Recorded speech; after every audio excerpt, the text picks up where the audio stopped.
Hey guys, Tim here. I have some potentially good news or potentially bad news depending on how this applies to you. And that news is your life is moving forward. Now, the thing about moving forward is that it always requires some kind of motion, some kind of decisions. And if you are not making those decisions, something is. Today, I want to talk to you about purpose and whose purpose you're living. Let's break the meta.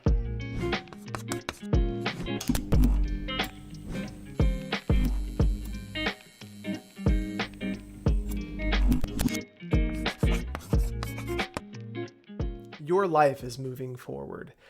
That is scary, especially when you're not in control of how it's moving forward or where it's going. All around us every day, decisions are being made. Decisions about families, decisions about businesses, who's getting hired, who's not, how much they're getting paid, legislature being passed, wars that are being waged, all sorts of stuff. Decisions are constantly being made with or without our approval. And the crazy thing is that when you look at the grand scheme of things in politics, for instance, we have the election coming up, and it just seems like there's so much at stake. There's so many decisions that need to be made, and there's so many platforms that need to be stood for, social injustices. It's just like we're looking for somebody to make a decision to make everything okay with our lives. And when we're faced with the gravity of that, it's really easy to step back and not make a decision. If you look at the voter polls, it's something ridiculous like, I don't know, throwing a percentage out there for my ignorance or lack of intelligence and education on the subject. But it's something dumb like 70% of the people don't vote, 60% of the young adults don't vote, and it's indecision. But indecision makes a decision. Deciding to ignore or escape something is essentially allowing a third party to make a decision for you. That's called a consequence.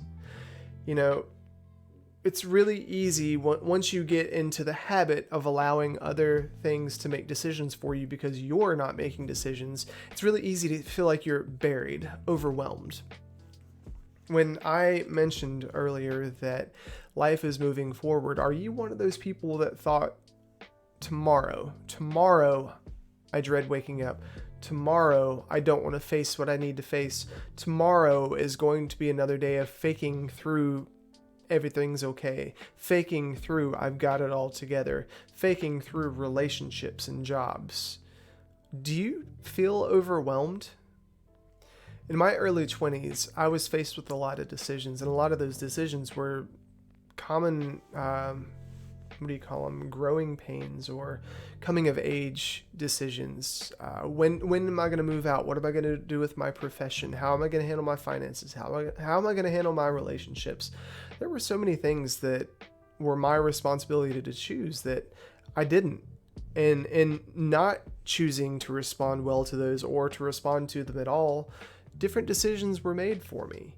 And because I didn't like facing those things, because I didn't like facing the decisions and the costs and my purpose and all this stuff, I found it a lot easier to escape. I found it a lot easier to just jump into a video game called Final Fantasy XI. And for those of you who don't know, it's a lot like World of Warcraft.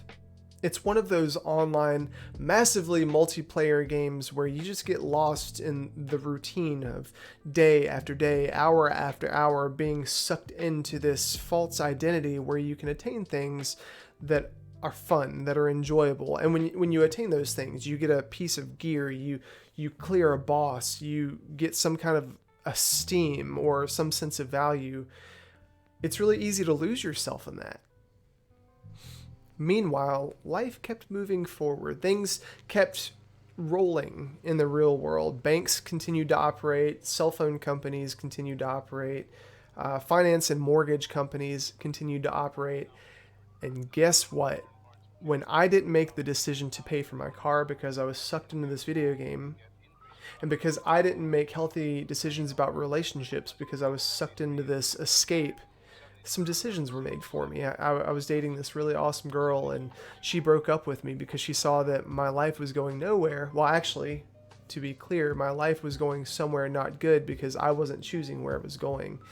And because I wasn't making the choice to work a job or to pay for my car payment, the choice was made for me to have my car repossessed because, well, if I'm not paying for something, I don't deserve to have it. All the while, as life kept trickling forward, I was thinking to myself, oh man, this sucks over here, but over here in this video game, I am somebody, man. It's a really low cost for a really good artificial gain, so I'm just going to stay in this place, and I'm not going to take accountability for all the crap that's going on in my life, even though I'm taking advantage of my parents, even though I'm being kind of a deadbeat son at the age of mid-20s, living at home, not working a job. My parents were giving me... I remember one time I was going out with this girl, and I said, hey, Dad, could you give me $20? And in front of her, he said, boy, you're moneying me to death. And truly, I was. He was working 12 to 13-hour days doing hard labor. And here I was thinking, oh, I'm going to go out with this girl. Dad gave me some money. 25 years old. 22, something like that. 23, I don't know. But life kept moving forward. And every time I didn't make a decision was being made for me. And one of those decisions, for instance, was my parents choosing to enable me.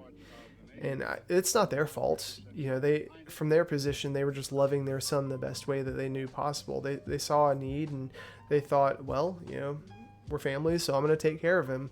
But it was enabling me. And that was a decision that they made. But I got to a point where I started to see that my lack of decisions and the decisions that I was making were really unhealthy. I started seeing that there was a lot of personal accountability that I should have been taking that I wasn't. Paying for my car insurance, getting out of debt, paying for a car that I intentionally took a loan out on my own accord. Nobody chose that for me. I chose that.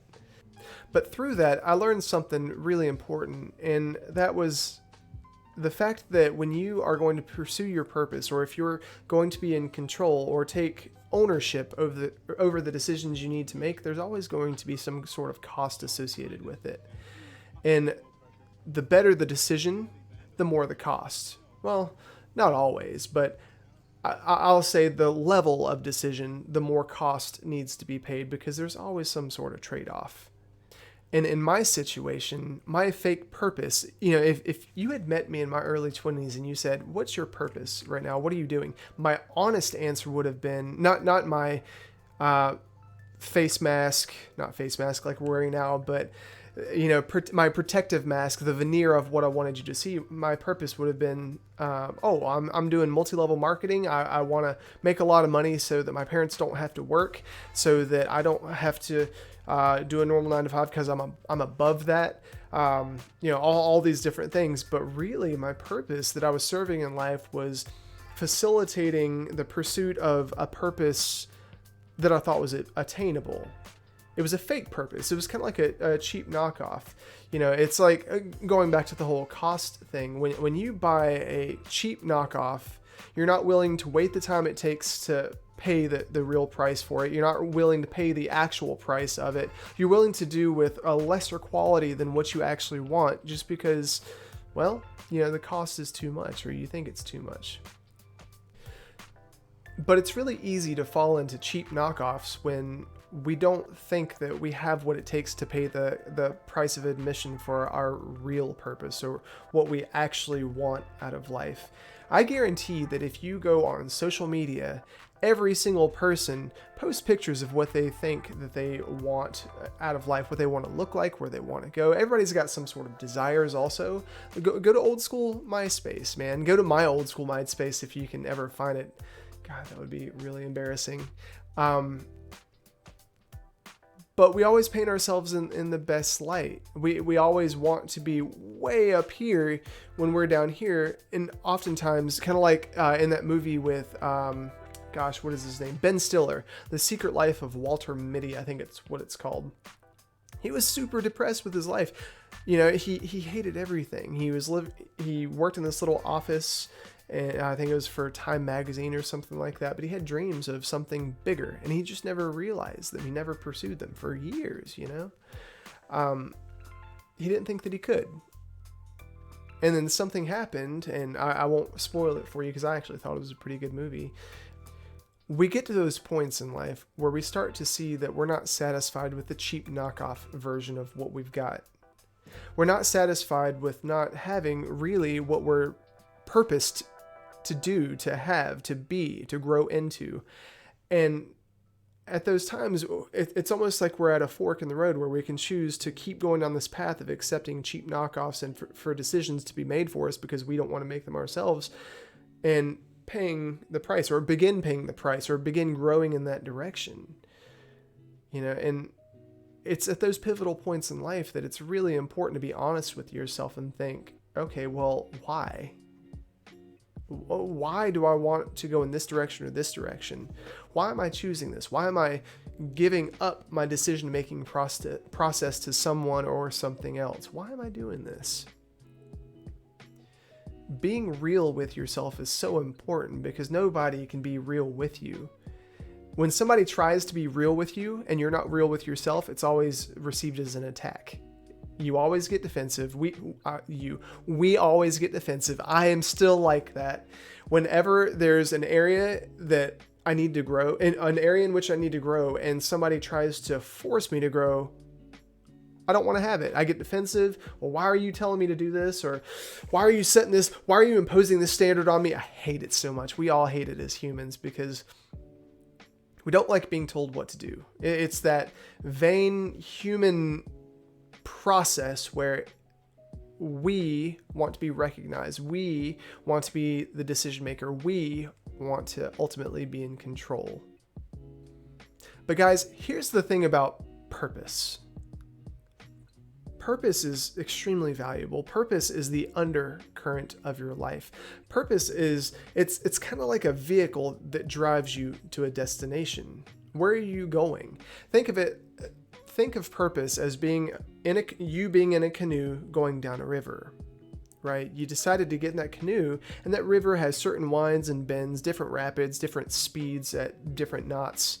And you can't really change where that's going, right? You can choose which river to get in, but once you're in that river, you go down that path until you can get out of it. And oftentimes people just go with the flow. That's what that term means. Go with the flow. You don't really challenge the course.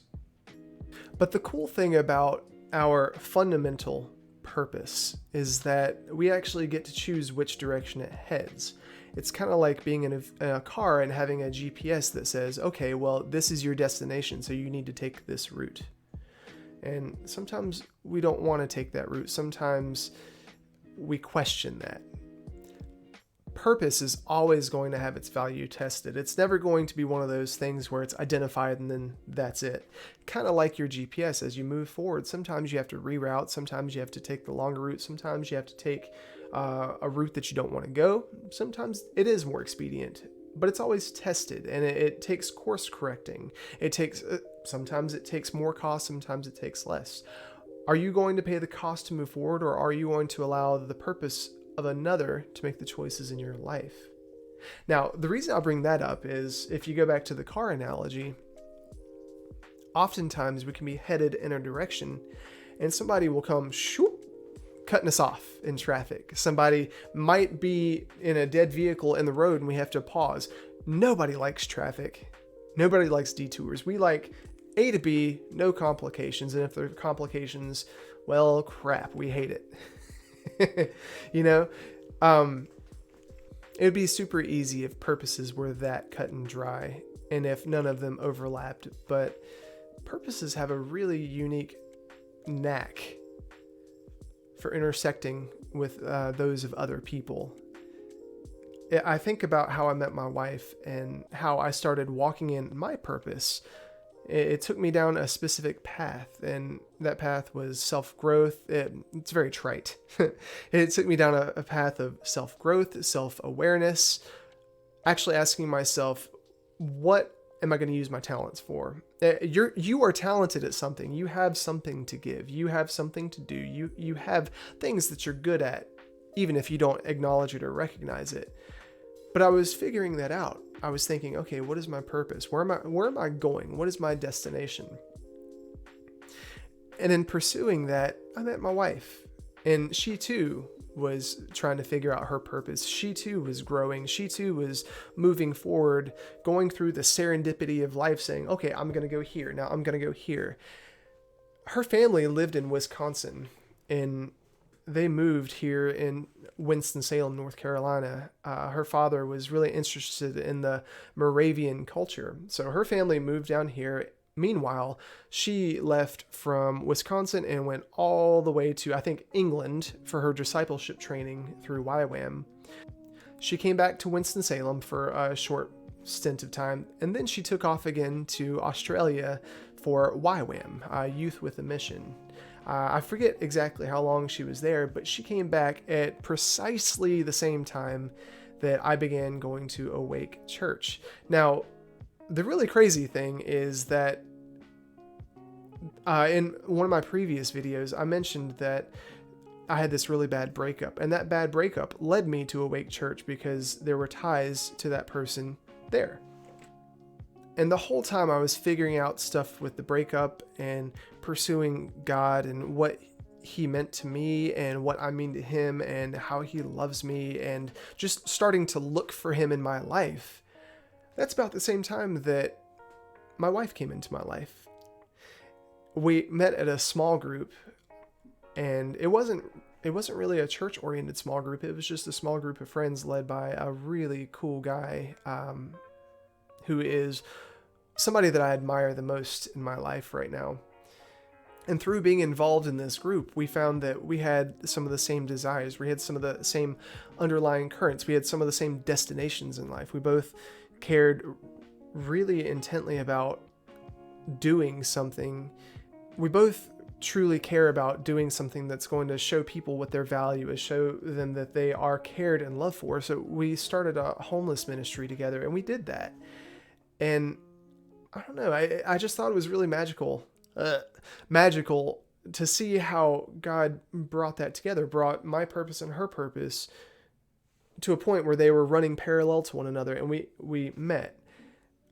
You can call it coincidence, you can call it happenstance, but whatever it is, the cool thing is that our purposes came together, and at a specific point, they just joined forces and started going in the same direction.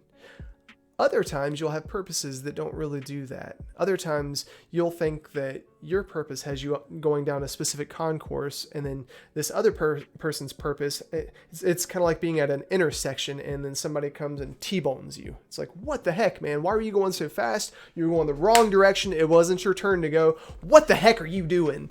Man, you slowed me down. My car is now damaged. And guys, when purposes collide, you have to remember that, once again, your purpose is going to be tested. Are you going to continue going in that direction, or are you going to allow your circumstances to dictate your decisions? And at the onset of this video, I talked about decisions, your decisions being made for you. And a lot of times when you give more power to circumstances than your purpose, those circumstances are always going to make the decisions for you. Some of you right now are watching this video thinking, oh, I want to do this. I want to go here. I want to pursue something. I want to grow in this way. I want to change in this way. And you think, I can't because. You think my finances are limited. You think because this happened in my childhood, I can't change. I can't do this. How frequently do you think I can't because, and then blame some other person, place, or thing? Oh, well, I can't do this. I can't change because my parents. I can't move forward. I can't buy a house because my finances. I can't do this because I made this poor decision in the past.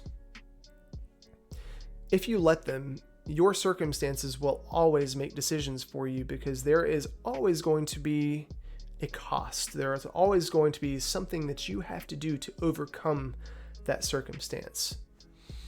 Your purpose is going to be tested. When you get T-boned, you're going to come to an impasse where the circumstances are going to challenge how you make decisions and challenge how you respond, because oftentimes when you make a decision is something you do out of control. Oh, well, this is my personal ability to choose A, B, and C because it's within my jurisdiction. But when you're going through the intersection, somebody hits you, guess what? You no longer have a decision to choose whether or not you're in that circumstance. You are in that circumstance. Your decision is no longer a decision. It now becomes a response. And the magic of a response is something that you get to choose as well. A response is a decision you make based on something you can't control. And unfortunately, much like my situations in life that I've gone through, when I hit those circumstances that I felt like I couldn't control, or that I actually could not control, like that person breaking up with me, I couldn't control that decision. But I could choose my response. A lot of times we feel defeated because we think, oh, well, this circumstance took the decision away from me. And that's a toxic mindset, man. When you think that your circumstances have the ability to remove your decision-making process, that's a toxic place to be, because you're not going to be able to control everything. You're not going to be able to control what people do, what they think, where they're going, how they feel about you. None of that's your jurisdiction. The only jurisdiction you have is over you, how you respond, think, feel, and act. And your response is so important, because as you go from point A to point B, there are different ways to do that. You can take the long route, the short route, the scenic route.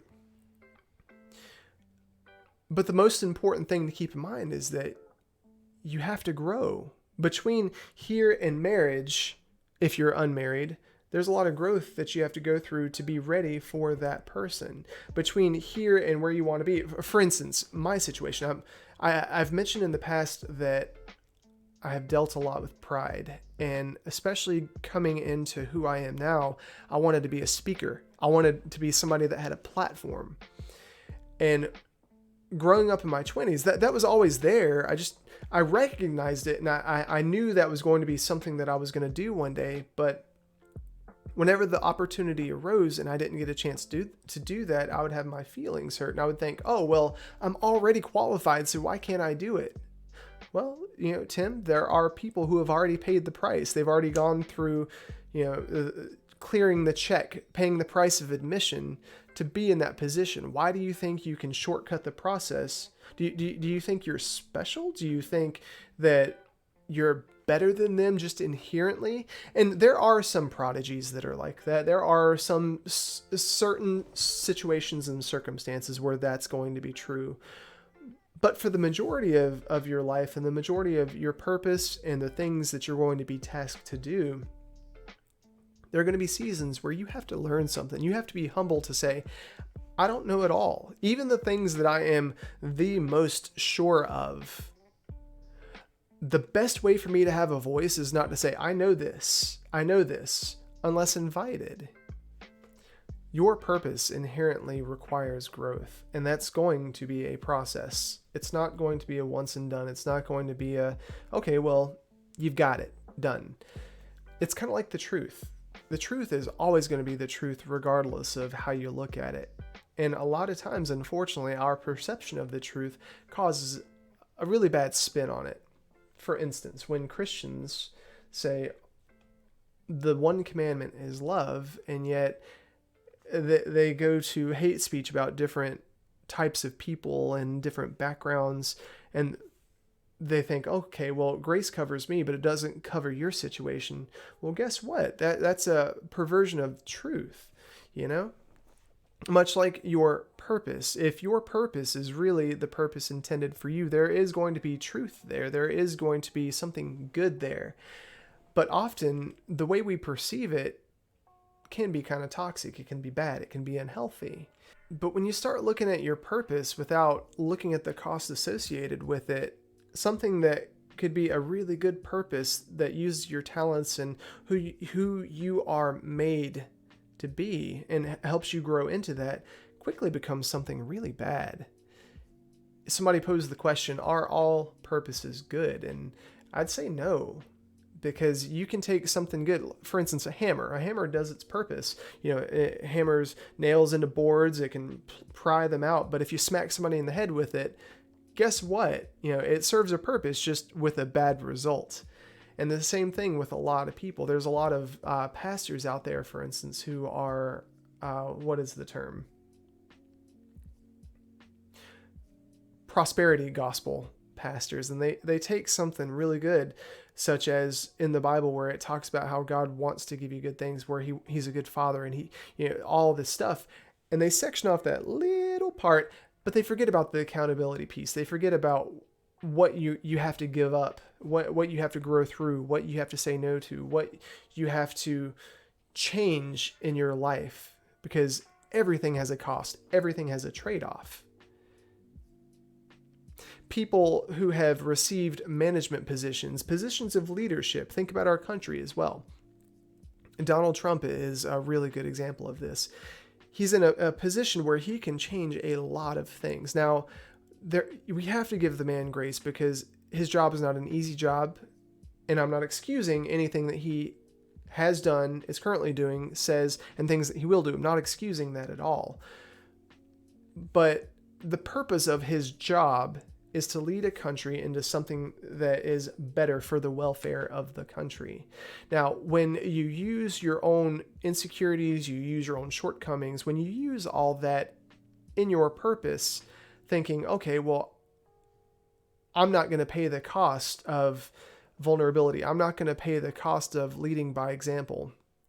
For instance, when Black Lives Matter began, there was an opportunity for Donald Trump to come out of the White House and all the people that were protesting out front, get on his knees and say, I'm sorry you're hurting.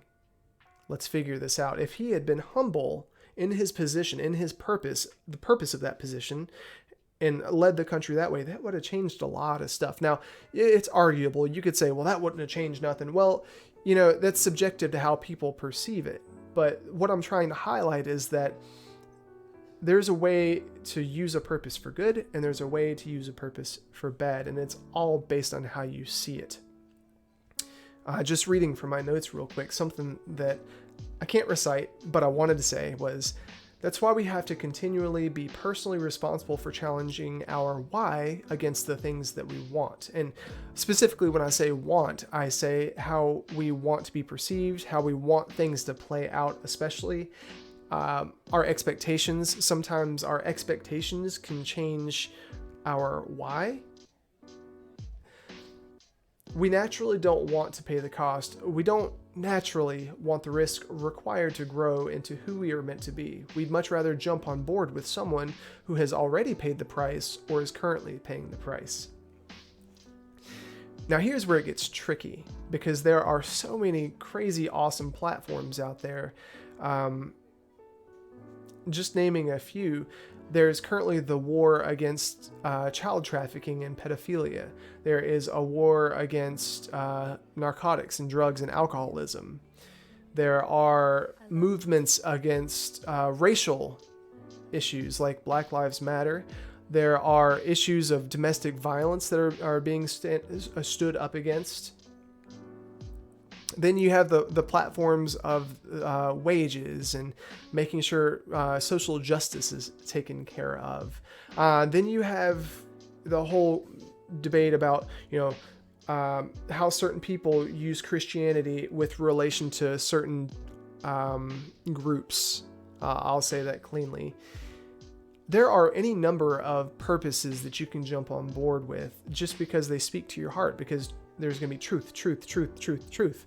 And they're all worthy of pursuit, and they're all worthy of support in healthy ways.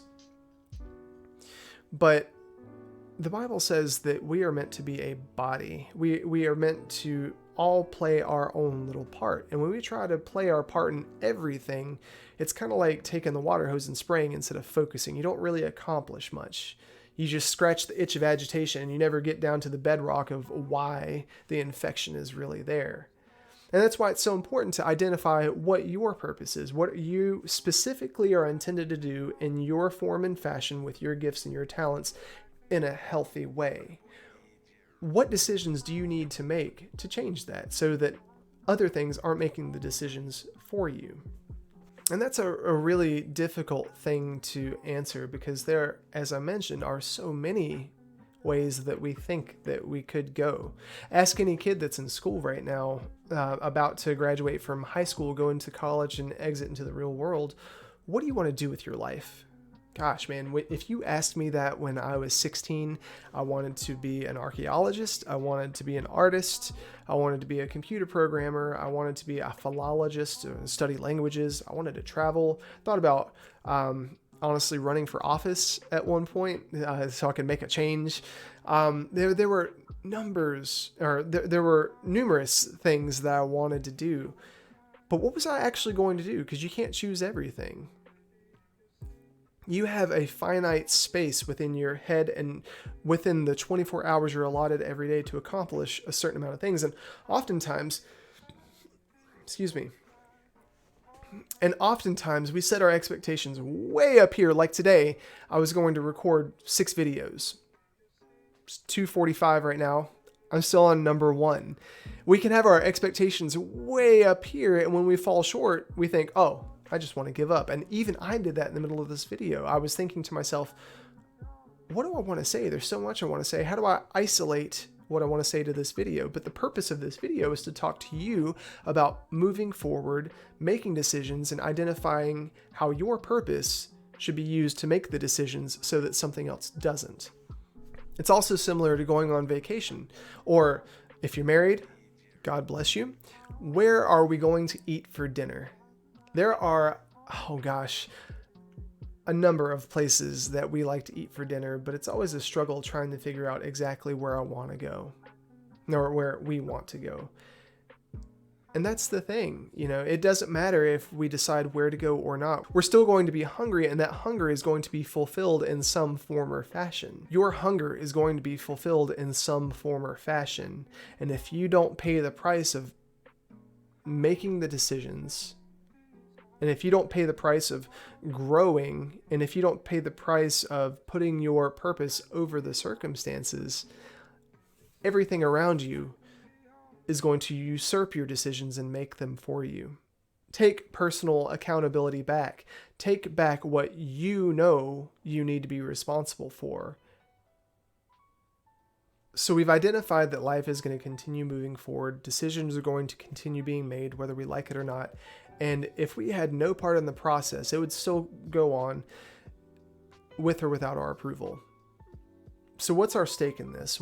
How do we move forward? Do we just continue escaping into social media, escaping into the things that bring us pleasure with no cost? Or do we start saying yes to sating that hunger in a healthy way? That hunger is never going to go away, guys. It's never going to leave.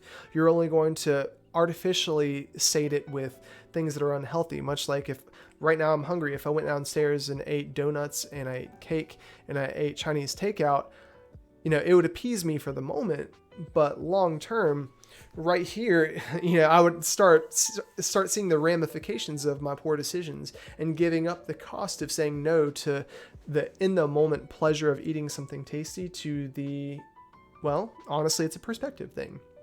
What I perceive as the displeasure of eating something healthy. And that in and of itself is a mind change. What's the purpose of eating healthy?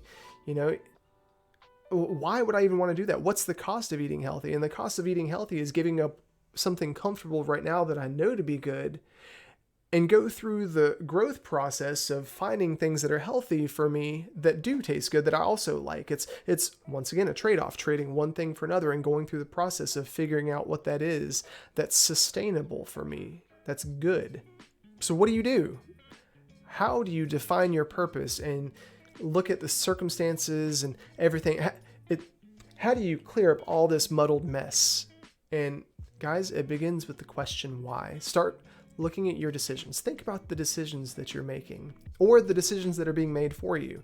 Was your car repossessed like mine was? Was your bank account closed like mine was? Was your phone turned off like mine was? Are you sabotaging possibly good relationships like I was? What decisions are being made in your life? Write them down. And guys, I can't stress enough, be honest about that. One thing that I changed in my life it's a stepping stone, guys. One thing that I changed in my life was looking at my finances and thinking to myself, I don't want to be in this place anymore. What can I change? And I didn't think that I could own a house. I didn't think that I could have investment properties. I didn't think I could buy a car and have zero debt. I didn't think that at the time. All I knew was that I didn't like the way things were. I didn't like waking up. I didn't like looking forward to tomorrow knowing that, oh, well, I'm in debt. Oh, my car is repossessed. I didn't, I got tired of escaping into a video game and having something artificial replacing what I actually needed to fix. And in that moment, I started thinking, okay, the decisions I'm making are, I'm not prioritizing my money the right way. The decisions I'm making are, I'm actually escaping into a video game. I'm not taking accountability for something that I, as a grown-ass man, need to take accountability for. And that hurts. It cuts deep. And nobody can tell you that. Nobody is going to be able to tell you these things aside from you. They can make a suggestion. They can make a recommendation. They can talk about it. But for me, especially if you deal with pride the way I do, the way that I changed that was I started listening to things that I wanted. I started looking at other models, and I started to realize, hey, this person over here who is a healthy example of where I want to be is making decisions that are different than I'm making. They're responding to things differently than the way I respond. Where's the disconnect? What am I responsible for that needs to change? And for me, it was pride with how I viewed money. It was insecurity. It was anger. There were a lot of things that needed to adjust. And it was a slow adjustment. It was one step at a time, challenging my why. Why? Tim, why are you spending $300 a week on video games and plush toys? Tim, why are you going out to eat instead of paying your car payment? Why are you doing all these things? It's really uncomfortable to ask those questions, but guys, that's where it starts. And even if you don't think that you can take a huge step, you take a small step. The key to making any great change isn't taking a leap. You know, people say, oh, you just have to take a leap of faith. Well, sometimes you have to take a really tiny step of faith.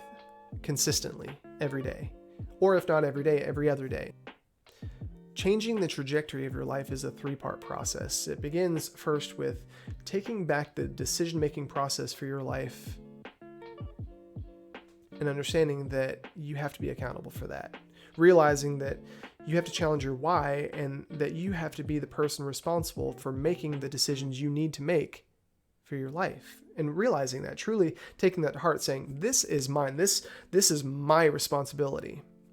The second thing is changing how you respond to things, because there are so many influences out there that you are not going to control ever, especially people. Guys, hear me, especially people. You're not going to change people. You're not going to change their perspectives. You're not going to change their hearts. That's up to them and God. That is up to their choice and how to respond to God as well, because God is always speaking to people. And unfortunately, a lot of times people say no because what they want and what they need are two different things, or at least they think they're two different things.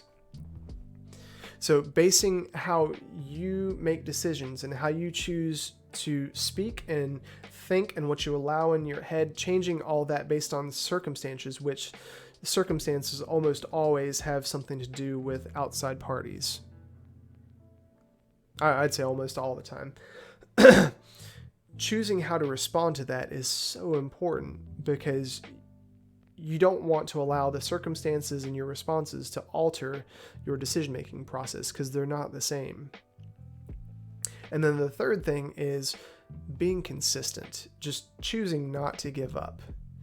You know, this is National Suicide Awareness Month, and my heart really goes out to people who are suicidal and think that for whatever reason they don't have value, they're not enough, they're not loved, their life means nothing.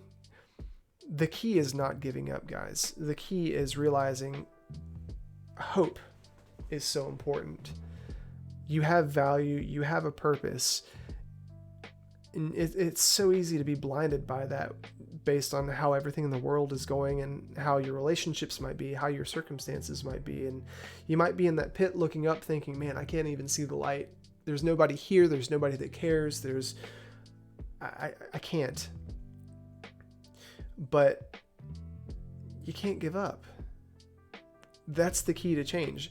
Resolving that regardless of the circumstances, I'm not going to give up. Even if tomorrow the only thing I can change is saying I love myself, or the only thing I can change is saying no to one of the 4 cheeseburgers you eat, or the only thing I can change is saying no to that urge to look at pornography, or to idolize a woman, or to say a swear word to somebody when they cut you off in traffic. It's the little decisions that form who you are. And I want you to pay attention to that. Pay attention to what you're saying. I was talking to somebody the other day, and they said, I want people to know who I am, but it seems like when I talk, everybody talks over me. Or, I'm sorry. They said, I want to get to know people, but whenever I talk, it seems like people talk over me. Well, if you're talking, you're not getting to know somebody, you're trying to get them to know you. So what do you actually mean by that? You mean 2 things, right? You mean you want to be known by people, but you also want to get to know people. My self-talk was very similar. I thought, I want, in the multi-level marketing thing that I did, I want to pay for my parents' house. I don't want them to have to worry about money. But what I was actually doing, what I was actually speaking, what my thoughts were actually geared towards was, hey, Dad, I need $20 because I'm not working a job and I want to take this girl out. I want you guys to not have to worry about money, but my actions and my thoughts don't line up with what I want. And so it's really easy for us to think one thing, but do another and not be aware of it. Does that make sense? Your self-talk is really important. Start writing down little bits and pieces that you say. Do you want to change your life? Do you keep saying, I'm not worth anything? Do you keep saying, I'm stubborn? Do you keep saying, this person is that? What you say really influences what you think. The Bible says it's not what comes into a man that defiles him, it's what comes out.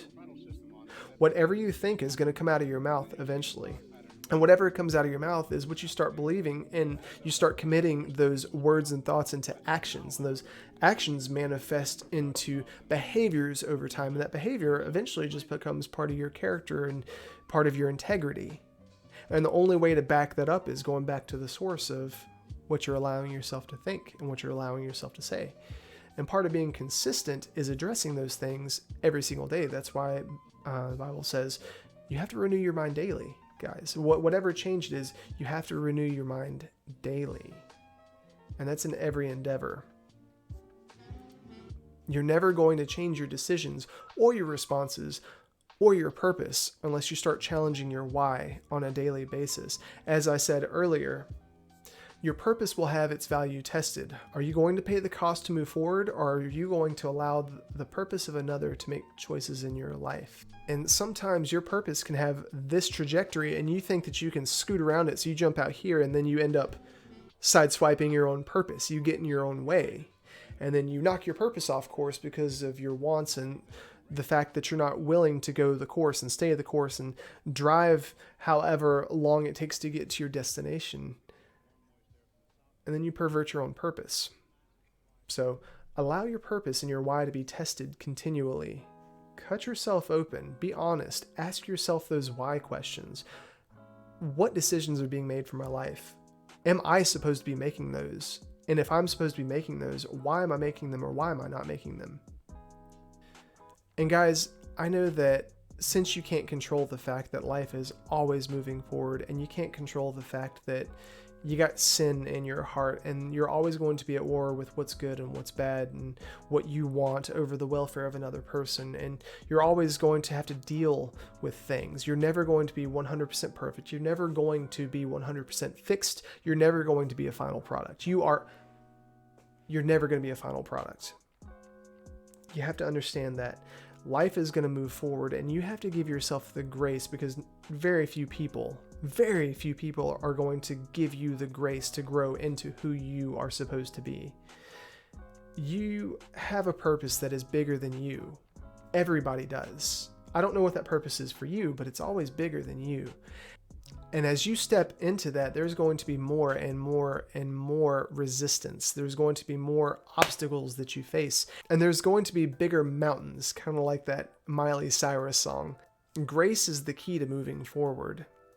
And being consistent, making little steps to reclaim your decision-making process every single day and testing your why against those.